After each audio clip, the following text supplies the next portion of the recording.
इस news headline के प्रायोजक SGRR university Dehradun, quest for excellence. सिमधामी के मार्गदर्शन में डीएम डॉक्टर आशीष चौहान की ब्लूबेरी फार्मिंग की नई पहल। देहरादून में पहली बार ब्लूबेरी खेती की शुरुआत 10 किसानों के साथ पायलट प्रोजेक्ट शुरू। सोशल मीडिया पर पोस्ट विवाद व्यक्ति ने मानहानिकारक बयान दिए। प्रसारित सांसद देवेंद्र सिंह रावत ने डीसीपी से की कड़ी कार्रवाई। राष्ट्रपति का 2 दिवसीय उत्तराखंड दौरा। संभावित दौरे को लेकर पुलिस प्रशासन पूरी तरह अलर्ट। एसएसपी प्रमेंद्र डोभाल ने प्रेस वार्ता कर दी जानकारी।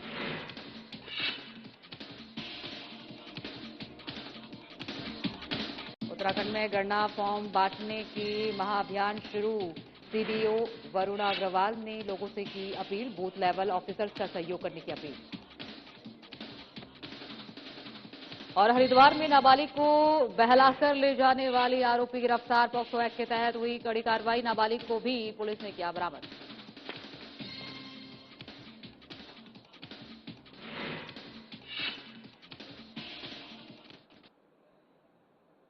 नमस्कार, मैं हूं आपके साथ सोनिया। बुलेटिन की शुरुआत करेंगे इस वक्त की बड़ी खबर के साथ। तो ये बड़ी जानकारी आप तक पहुंचा रहे हैं। प्रधानमंत्री के तौर पर नरेंद्र मोदी को 12 साल हो गए हैं और इस अवसर पर सीएम धामी ने उन्हें बधाई दी है। प्रधानमंत्री के रूप में नरेंद्र मोदी के 12 वर्ष पूरे। सीएम धामी ने प्रधानमंत्री मोदी को दी बधाई। आज का दिन ही ऐतिहासिक। सीएम धामी ने कहा, कर्मयोगी और तपस्वी के रूप में पीएम मोदी का कार्यकाल ऐतिहासिक। आजादी के बाद सर्वाधिक समय तक निर्वाचित प्रधानमंत्री रहने का नया रिकॉर्ड। एक पल और एक क्षण भी रुके बिना भारत को दुनिया का सिरमौर बनाने के लिए लगातार कर रहे कार्य।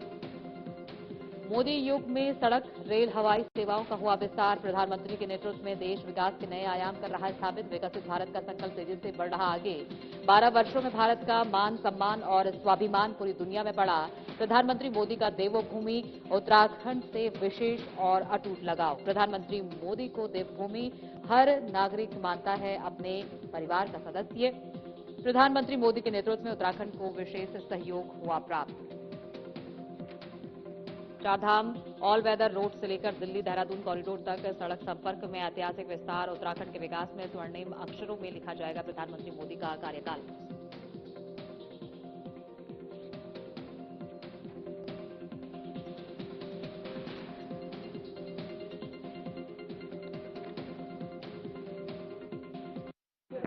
देखिए, आज का दिन बड़ा ऐतिहासिक दिन है। आज माननीय प्रधानमंत्री श्री नरेंद्र मोदी जी के अनवरत रूप से प्रधानमंत्री के रूप में काम करते हुए 12 साल का कालखंड पूरा हो रहा है और वो निर्वाचित देश की आज़ादी के बाद निर्वाचित प्रधानमंत्री के रूप में सर्वाधिक कालखंड तक काम करने वाले प्रधानमंत्री के रूप में उनका ऐतिहासिक रिकॉर्ड आज दर्ज हो गया है। और ये 12 सालों का जो कालखंड है वो एक कर्मयोगी का, एक तपस्वी का और अनवरत रूप से साधना करते हुए एक साधक का कालखंड है, जिन्होंने एक पल भी रुके बिना, एक क्षण भी रुके बिना भारत माता को शिखर पर पहुंचाने के लिए, भारत दुनिया का सिरमौर बने, यहाँ के हर जनगण मन को सब सुविधाएं मिले, गरीब का कल्याण हो, योजनाएं अंत्योदय के सिद्धांत पर चलते हुए समाज के अंतिम छोर तक पहुंचे, वो सभी काम किए हैं। और 12 वर्षों में भारत का मान, सम्मान और स्वाभिमान पूरी दुनिया में बढ़ा है। भारत की वैश्विक ताकत बढ़ी है। मैं प्रधानमंत्री जी को समस्त उत्तराखंड वासियों की ओर से बहुत बधाई देता हूं, शुभकामनाएं देता हूं, क्योंकि हमारे देवभूमि उत्तराखंड से उनको बहुत लगाव है। यहाँ के प्रत्येक परिवार के लोग, हर यहाँ का जनगण मन उन्हें अपने परिवार का सदस्य मानता है और उनका भी बहुत लगाव उत्तराखंड से है। हर समय वो देवभूमि उत्तराखंड को स्मरण करते हैं। तो हमारे चारों धाम, हमारे यहाँ के सभी देवी देवता उन पर कृपा करें, वो दीर्घायु हों और लंबे समय तक उनका नेतृत्व हमारे देश को मिले। उत्तराखंड के पूर्व सीएम और हरिद्वार सांसद त्रिवेंद्र सिंह रावत ने दिल्ली पुलिस को पत्र लिखकर एफआईआर दर्ज करने की मांग की है। त्रिवेंद्र रावत का आरोप है कि सोशल मीडिया पर सुरेश कंबोज नाम के व्यक्ति ने उनके खिलाफ झूठे और मानहानिकारक बयान प्रसारित किए हैं। उन्होंने कहा है कि मुझ पर झारखंड प्रभारी रहते हुए अवैध वित्तीय लेन देन और उत्तराखंड में बिजली विभाग और मूर्ति देवी हत्याकांड से जुड़े झूठे आरोप लगाए गए हैं। ये सभी आरोप बेबुनियाद हैं, दुर्भाग्यपूर्ण है। मेरी प्रतिष्ठा को धूमिल करने की साजिश रची जा रही है। कहा कि डीसीपी नई दिल्ली से सुरेश काम्बोज और अन्य के खिलाफ एफआईआर दर्ज करने और सख्त कार्रवाई की मांग की है।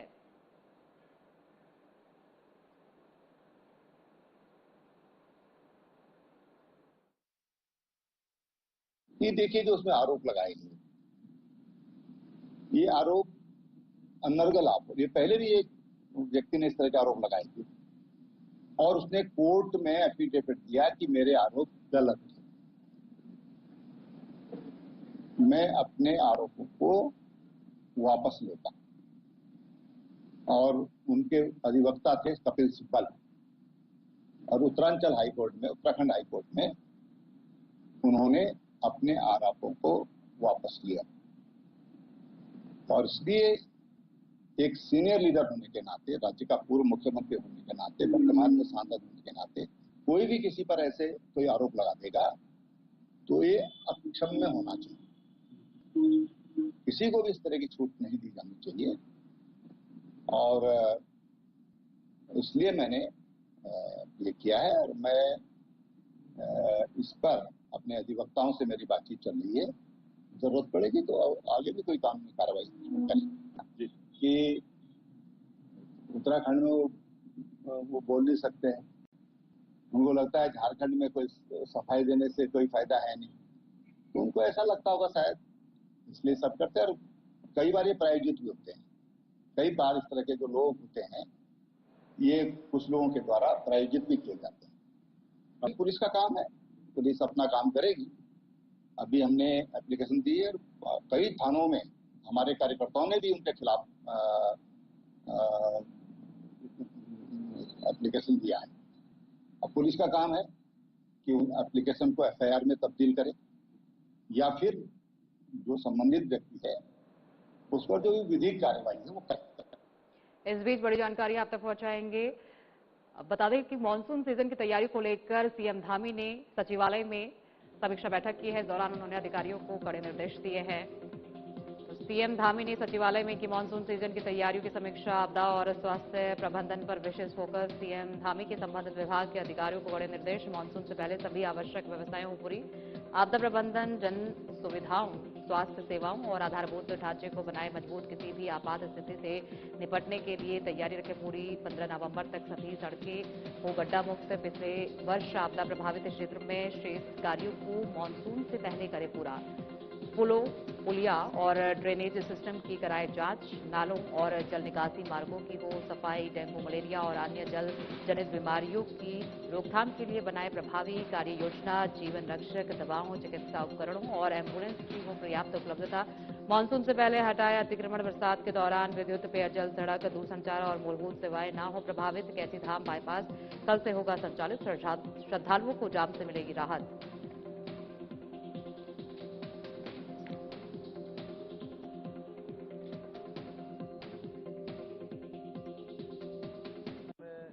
हमारे लिए बहुत चुनौती होता है कि मानसून की तैयारियों के संबंध में आज विस्तृत रूप से आपदा प्रबंधन में समन्वय करते हुए सभी विभागों के साथ बैठक की है। सभी विभागों ने अपनी तैयारियां मानसून को लेकर जो करी हैं, आने वाले समय में कहां पर किस प्रकार की चुनौतियों का सामना करना पड़ सकता है, कौन सी आवश्यकताएं हो सकती हैं, सड़क, परिवहन, बिजली, पानी, खाद्य विभाग, हमारे लोक निर्माण विभाग, एसडीआरएफ, एनडीआरएफ, बीआरओ, सभी विभाग थे और सभी ने अच्छी तैयारी की है।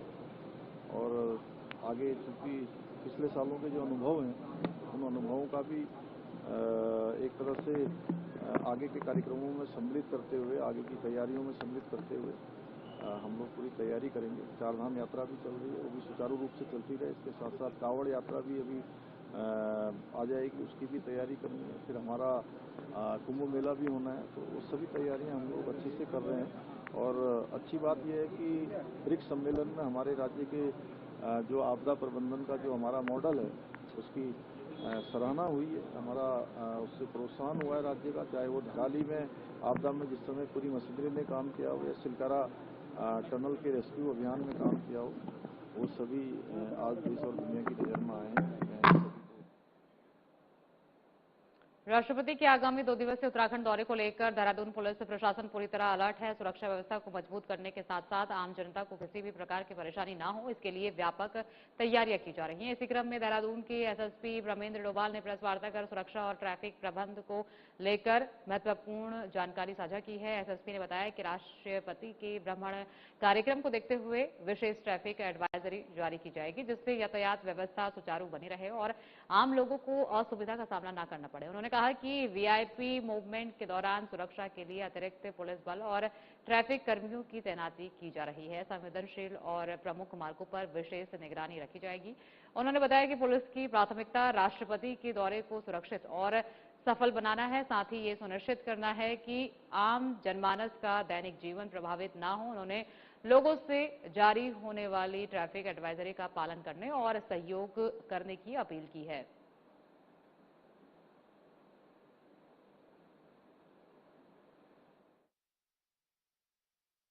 देखिए, ट्रैफिक एडवाइजरी पुलिस के द्वारा इस संबंध में लगातार जारी की जाती रही है। जैसे वीकेंड के समय में भी हमारी एडवाइजरी जारी की गई थी। माननीय राष्ट्रपति महोदय जी का 2 दिवसीय दौरा है और मेन जो हमारा एरिया है उसके उस कोर एरिया में ही उनके द्वारा भ्रमण लगातार किया जाएगा। उसको लेके हमारी जो एडवाइजरी है, ट्रैफिक एडवाइजरी, वो जारी की जाएगी। जो हमारे ट्रैफिक के अरेंजमेंट्स हैं और जो ट्रैफिक की ड्यूटियां हैं वो लगाई जाएंगी, ताकि आम जन को किसी प्रकार की कोई असुविधा ना हो, इसका भी ख्याल रखा जाएगा। और जो हमारे वीआईपी भ्रमण है वो भी अच्छे तरीके से हम लोग संपन्न करा सकें। दोनों ही चीज़ों को हम पसंद करें। फिलहाल वक्त हो गया एक छोटे से ब्रेक का। ब्रेक के बाद फौरन लौटेंगे, बने रहिए हमारे साथ।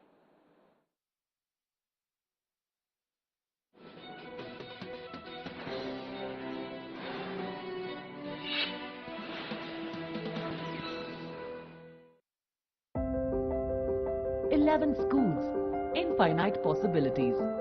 From healing in hospitals to discovery in labs, from art to agriculture. This is more than a campus. This is where futures begin. Shri Guru Ram Rai University, where dreams take flight. Admission open for 2026.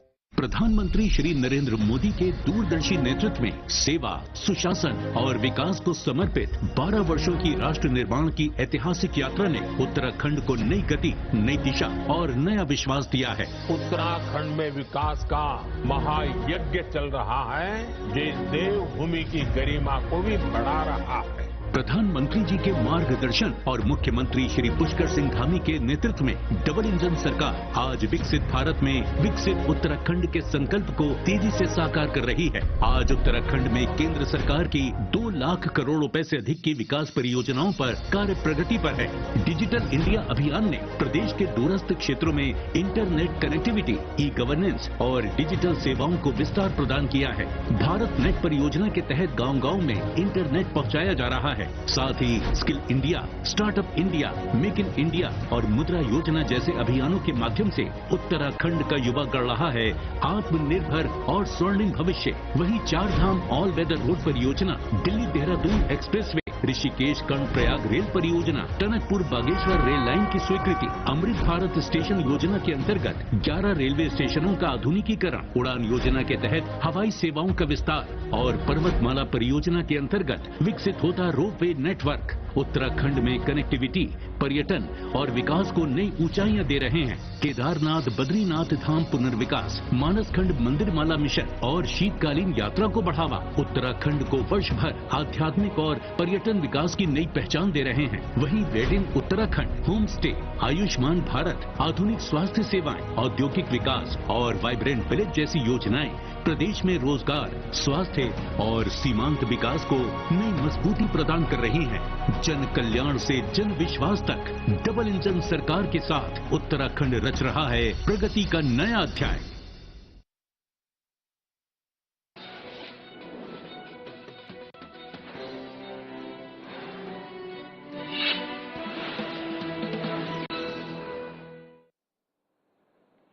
Break के बाद एक बार फिर स्वागत है। इस बीच बड़ी जानकारी आप तक पहुंचाएंगे। देहरादून में पहली बार ब्लूबेरी खेती की शुरुआत की गई है। पायलट प्रोजेक्ट के थ्रू 10 किसानों को जोड़ा गया है। सीएम धामी के मार्गदर्शन में डीएम डॉक्टर आशीष चौहान की ब्लूबेरी फार्मिंग की नई पहल। देहरादून में पहली बार ब्लूबेरी खेती की शुरुआत। 10 किसानों के साथ पायलट प्रोजेक्ट शुरू।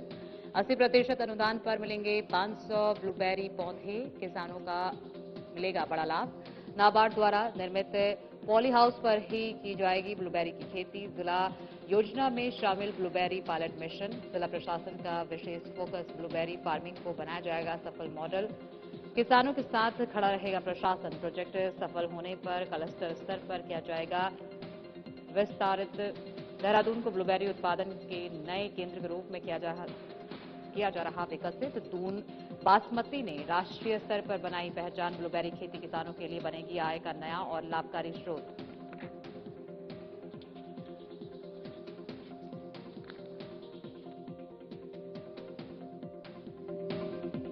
ब्लूबेरी कॉन्सेप्ट पे जो मेरी जिला स्तरीय अधिकारियों से बात हुई और हॉर्टिकल्चर डिपार्टमेंट और एग्रीकल्चर डिपार्टमेंट से जब जिला योजना या मल्टीपल अदर एस्पेक्ट्स पे बात हो रही थी, तो इस दौरान हम लोगों ने ब्लूबेरी को प्रमोट करने के लिए एक प्लान या मेरी तरफ से डायरेक्शंस उन्हें दिए गए और उसमें उन्होंने एक सहसपुर में एक लैंड पार्सल आइडेंटिफाई किया और उसमें 10 किसानों को पायलट बेसिस पे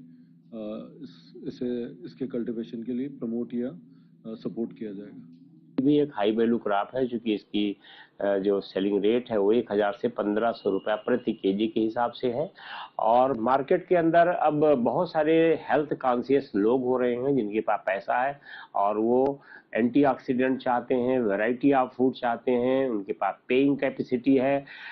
उस मार्केट को एक्सप्लोर करने के लिए हम ब्लूबेरी को प्रमोट करना चाह रहे हैं। एज ए पायलट प्रोजेक्ट जिला योजना में कर रहे हैं और हो सकता है बाद में राज्य सरकार द्वारा इसके भी मिशन लाए जा सकते हैं, लेकिन जब तक कोई मिशन नहीं आ रहा है तब तक जो हम इसको कर रहे हैं। दूसरा, नाबार्ड पाली हाउस स्थापित हो रहे हैं, तो इसको हम नाबार्ड के द्वारा जो पाली हाउस बन रहे हैं उसके अंदर करना चाहेंगे। और कुछ किसानों को हमने प्रशिक्षण भी कराया था, उसमें से कुछ एक किसान हैं जो इस काम को करने के लिए तैयार हैं। तो अभी हम प्रारंभिक तौर पर 10 किसानों का सहसपुर ब्लॉक में 2 या 3 गांव में इसको करने के लिए प्रस्ताव हमने प्रस्तुत किया है। जिला योजना में माननीय आदरणीय जिलाधिकारी महोदय ने अगर अनुमोदित कर दिया तो हम इसको जरूर करेंगे। भारत निर्वाचन आयोग के दिशा निर्देशों के क्रम में उत्तराखंड में विशेष गहन पुनरीक्षण कार्यक्रम के तहत प्रदेश के साथ साथ पूरे जनपद टेहरी में सभी मतदाताओं को गणना फॉर्म बांटने के महाअभियान की औपचारिकता शुरुआत की गई है। सीडीओ वरुण अग्रवाल ने जनपद के समस्त नागरिकों से इस महत्वपूर्ण राष्ट्रीय अभियान को 100% सफल बनाने और अपने अपने क्षेत्र के बूथ लेवल ऑफिसर्स को पूर्ण सहयोग करने की अपील की है। सीडीओ ने कहा कि इस विशेष गहन पुनरीक्षण कार्यक्रम को पूरी पारदर्शिता और सुगमता से संपन्न कराने के लिए जनपद स्तर पर बीएलओ, आईटी विशेषज्ञों और नोडल अधिकारियों की तैनाती कर दी गई है, जिन्हें इस कार्य के लिए प्रशिक्षण भी दिया जा चुका है। इस महाअभियान के तहत सोमवार से ही सभी बीएलओ जनपद के प्रत्येक नागरिक के घर घर जाकर गणना फॉर्म का वितरण कर रहे हैं, साथ ही भरे हुए फॉर्मों को वापस एकत्रित भी करेंगे। सीडीओ ने सभी जनपद वासियों से आग्रह किया है कि जब भी बीएलओ आपके दरवाजे पर आए तो उनसे ये फॉर्म सहर्ष प्राप्त करें। वहीं इसकी जानकारी देते हुए उन्होंने कहा कि बिल्कुल सही भरकर अपने बीएलओ को वापस करें फॉर्म।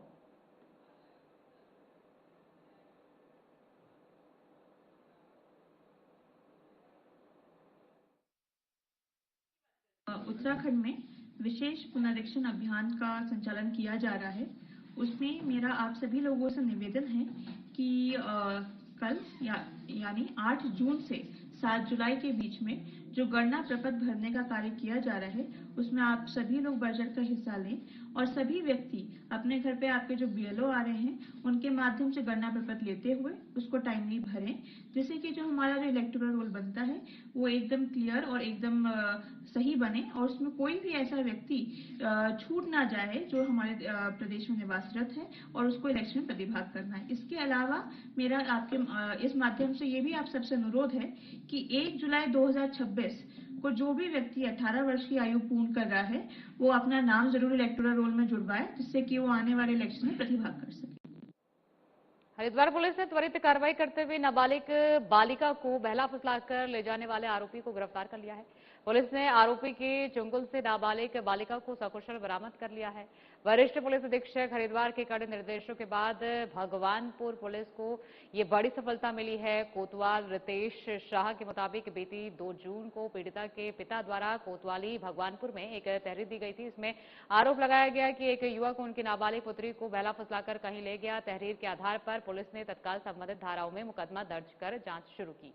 पुलिस कप्तान नवनीत भुल्लर ने बताया कि पुलिस टीम ने लगातार सुराग कशी और कड़े प्रयासों के बाद आरोपी को उसके पैतृक गांव से गिरफ्तार कर लिया है। आरोपी की पहचान अजय के रूप में हुई है, जो थाना रामपुर मणिहारन सहारनपुर का रहने वाला है। पुलिस ने आरोपी के पास से नाबालिग बालिका को भी पूरी तरह सकुशल बरामद कर लिया है। जांच के दौरान मामले की गंभीरता और साक्ष्यों को देखते हुए पुलिस ने मुकदमे में कड़ी धाराएं जोड़ दी है।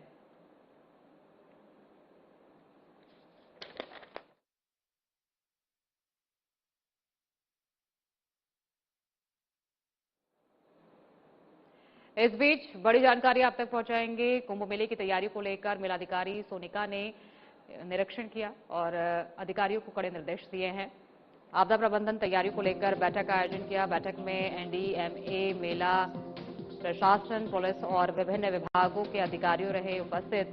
संभावित आपदा, भीड़ प्रबंधन, निकासी योजना, सुरक्षा को लेकर हुई विस्तृत चर्चा। सुरक्षित, सुव्यवस्थित और कुंभ आयोजन के लिए समन्वित रणनीति पर दिया जोर। यातायात नियंत्रण और सुरक्षा उपायों पर भी हुई विशेष चर्चा। आपदा प्रबंधन और आपातकालीन तैयारियों की बनाई गई व्यापक रणनीति। सुरक्षा प्रबंधन के लिए इंसिडेंट रिस्पांस सिस्टम का गठन, अंतर विभागीय समन्वय और सेक्टर कमांडरों की नियुक्ति के साथ मजबूत होगी सुरक्षा। कुंभ मेले की तैयारियों में सुरक्षा और आपदा प्रबंधन सर्वोच्च प्राथमिकता। मेले को लेकर विस्तृत कार्य योजना की जा रही तैयार। अत्याधुनिक तकनीक से सुदृढ़ होगी कुंभ मेले की सुरक्षा व्यवस्था। तो कुंभ मेले को लेकर मेलाधिकारी सोनिका की उच्च स्तरीय बैठक हुई।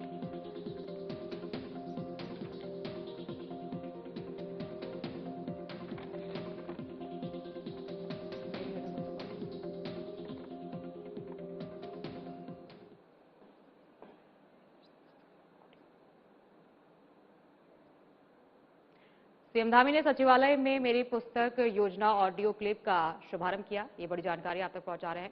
इस दौरान तमाम मंत्री मौजूद रहे। तो सीएम धामी ने सचिवालय में किया मेरी योजना पुस्तक ऑडियो क्लिप का अनावरण। कार्यक्रम क्रियान्वयन विभाग द्वारा तैयार की गई मेरी योजना पुस्तक में विभिन्न विभागों की जन कल्याणकारी योजनाओं को किया गया संकलित। आम नागरिकों को योजनाओं की जानकारी आसानी से होगी उपलब्ध। पुस्तक में केंद्र और राज्य सरकार की जनहितकारी योजनाएं कथित स्वरोजगार, कौशल विकास, शिक्षा और महत्वपूर्ण क्षेत्रों से जुड़ी योजनाओं की पात्रता, लाभ और आवेदन प्रक्रिया को सरल भाषा में प्रस्तुत। सीएम के अधिकारियों को निर्देश, जन कल्याणकारी योजना का लाभ अंतिम व्यक्ति तक पहुंचाने के लिए लगातार करें नवाचार। शासनादेशों को सरल भाषा में करें जारी।